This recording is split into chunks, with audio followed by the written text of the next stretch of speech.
안녕하세요. 칸찬일과 영화감보 편집 PD입니다. 이번 영상은 촬영 중 오류로 인해 칸찬일 선생님의 사운드에 문제가 생겨 칸 선생님의 목소리 음질이 고르지 못합니다. 이 점 양해의 말씀 올립니다. 앞으로 더 발전해가는 칸찬일과 영화감보 채널이 되도록 하겠습니다. 감사합니다.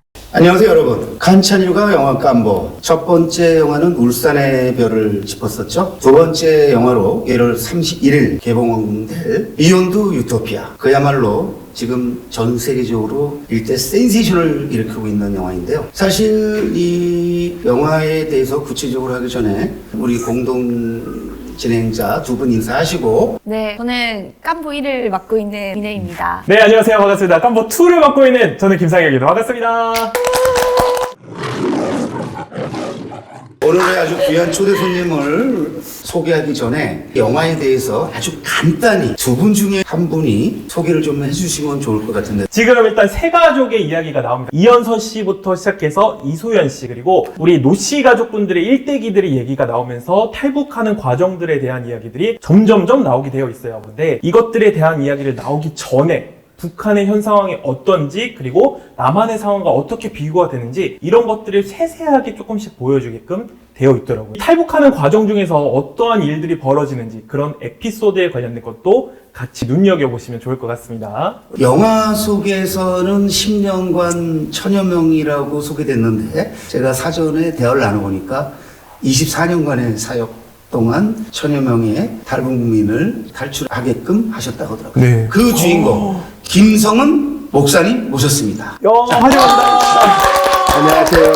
반갑습니다. 제가 듣기로 또 짐작하기에는 이제 월드 셀러브리티, 세계적인 셀럽이 되시고 있는 중이라고, 그리고 또 되셨을 거라고 제가 예상을 하는데, 이렇게 시작한 지 두 번째밖에 안 되는 칸찬일과 영화 깜보에 함께 해주신 거에 대해서 무한히 감사드리면서, 사실 주인공들이 여러 팀이 있는데 그분들을 다 모시지 못하니까 목사님께서 그분들까지 좀 대변해서, 그리고 또 자신의 이야기와 제가 알기로 사모님이 아주 또 특별한 분으로 들었습니다. 네. 그래서 사모님 이야기도 좀 들려주시면서 목사님이 어떤 계기로 이렇게 탈북민들을 도와주는, 구체적으로 목숨까지 걸면서 구출을 하는 이러한 사역에 뛰어들게 되셨는지도 간단하게 한번 들려주시면 시청자들한테 큰 도움이 되겠습니다. 저는 갈렙선 교회를 대표로 있는 김성훈 목사입니다. 저는 24년 동안 탈북자들을 돕고 또 한국에 올 수 있도록 도와주는 일을 24년 동안 해왔습니다. 누구나 자기 미래에 대해서 확신을 갖고 자라지는 않았잖아요.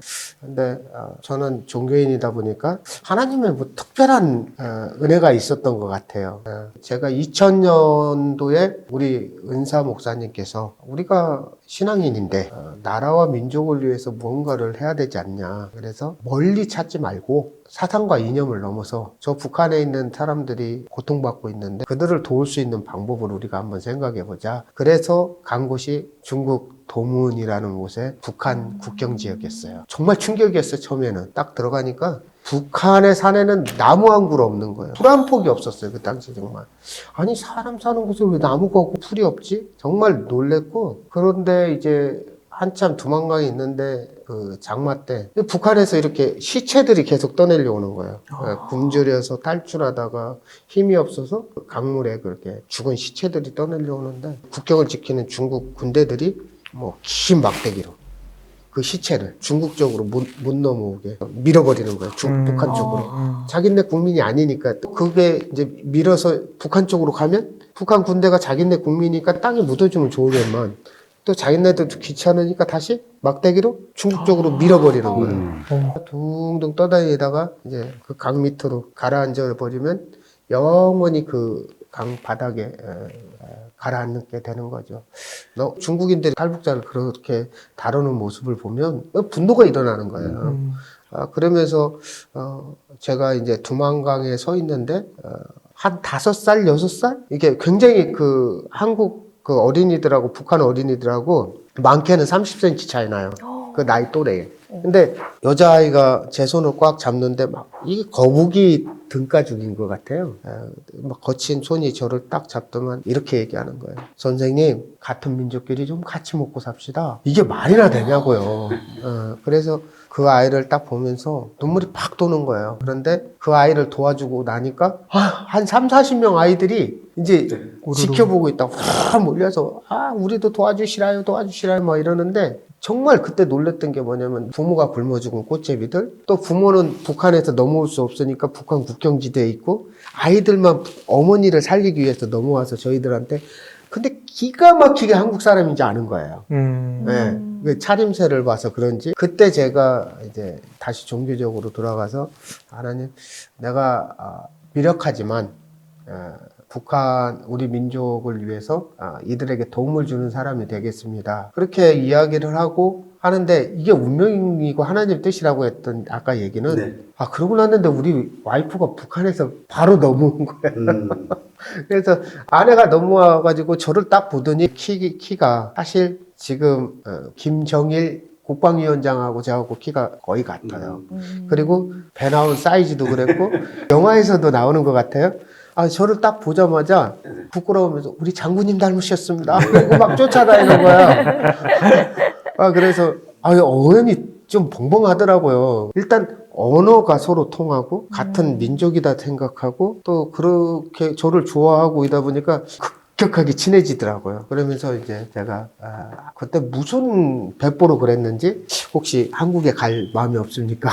아내를 한국에 데려오려니까 너무 제가 간절해지는 거예요. 콩깍지가 껴서. 그래서 이제 내몽골 사막으로 가서 탈북 루트를 한번 가보고 또 베트남 국경을 넘고 라오스 국경을 넘어보고 이런 루트를 계속 하는데 이렇게 어렵게 가지 말고 배로 밀양으로 한번 가볼까?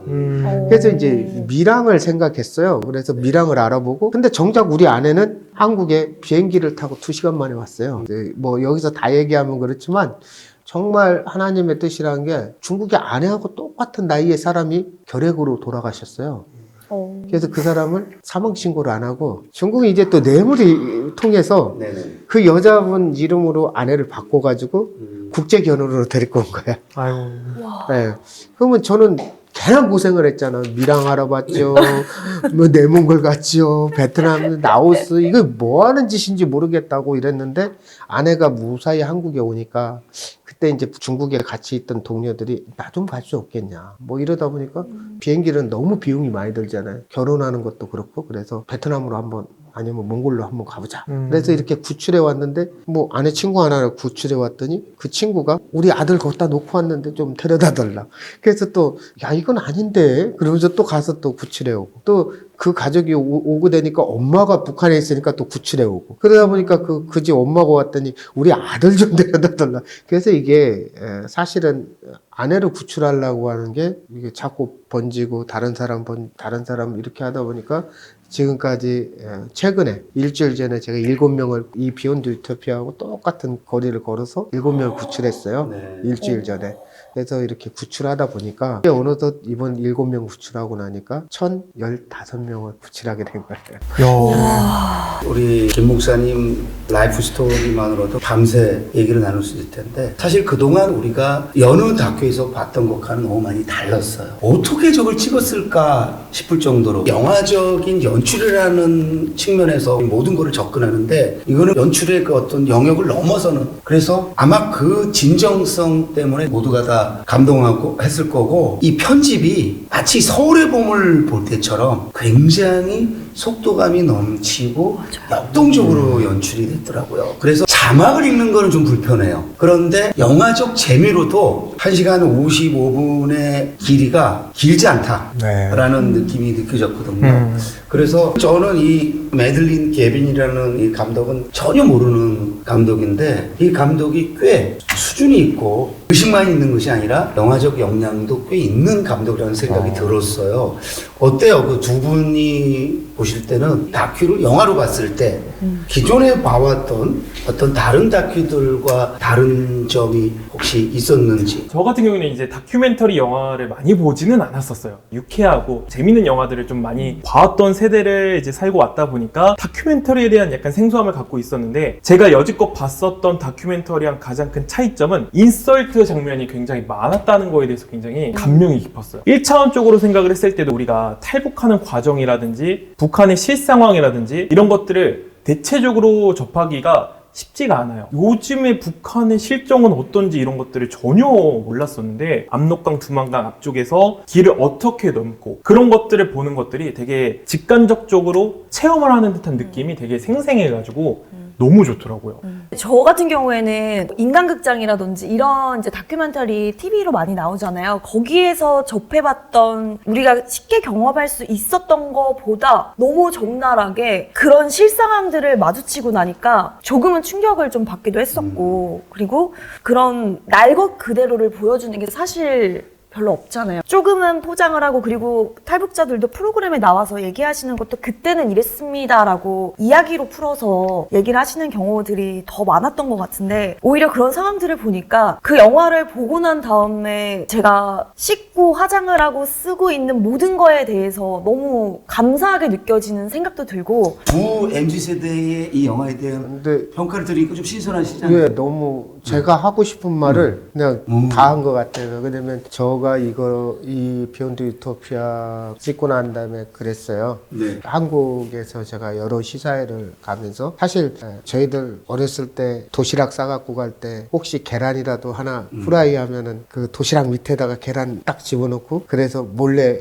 친구들 몰래 먹기도 하고, 또 겨울이면은 그 화덕 난로 위에다가 그 깡깡 얼음밥 이렇게 올려놓고 먹을 때, 근데 사실 지금 어디 식당 가서 맛있는 거 먹을 때보다도 지금 생각하면 그때가 더 추억이고, 참 우리 젊은 세대들이 이런 걸 알까? 그런데 바로 이렇게 내가 쓰고 있는 화장품, 내가 지금 누리고 있는 이 감사, 젊은 세대들이 얼마나 지금 행복한 시대에 살고 있는지. 저는 뭐 뉴스를 보면은 수능 시험 봤는데 시험이 자기 원하는 만큼 안 나와서 뭐 심지어 자살했다더라. 또 뭐 사회에서 누구는 차를 끌고 다니는데 나는 우리 집은 차가 없다고 그래서 뭐 실망했고, 뭐 상대적 빈곤 때문에 막 굉장히 어려움을 겪고 있잖아요. 그런데 젊은이들이 이것을 보고 나서 내가 지금 누리고 있는 게 이게 전부 다 감사를 하고 누릴 수 있다는 것은 다른 일을 긍정적으로 해나갈 수 있는 원동력이 되거든요. 그래서 저는 제가 하고 싶은 말의 답을 여기서 한 것 같고요.